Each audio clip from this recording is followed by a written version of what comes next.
Você dá, pelo menos dá o intuito no gato, você tocar ele.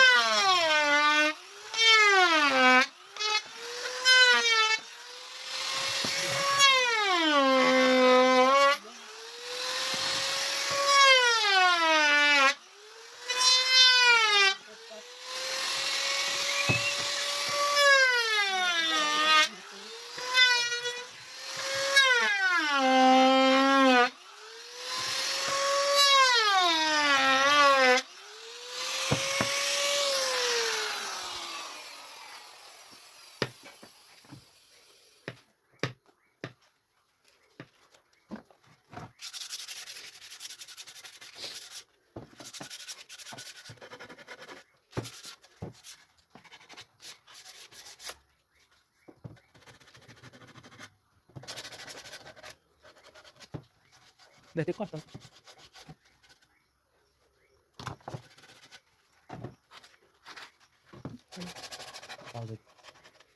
Mensagem hoje, perguntando como é que tá a produção da tábua. Aqui. Vou chegar o tio Ainda. Você falou, não, que tá demais, tá agarrado. Não, fala não, não sei. Tá tendo tempo não. Uhum.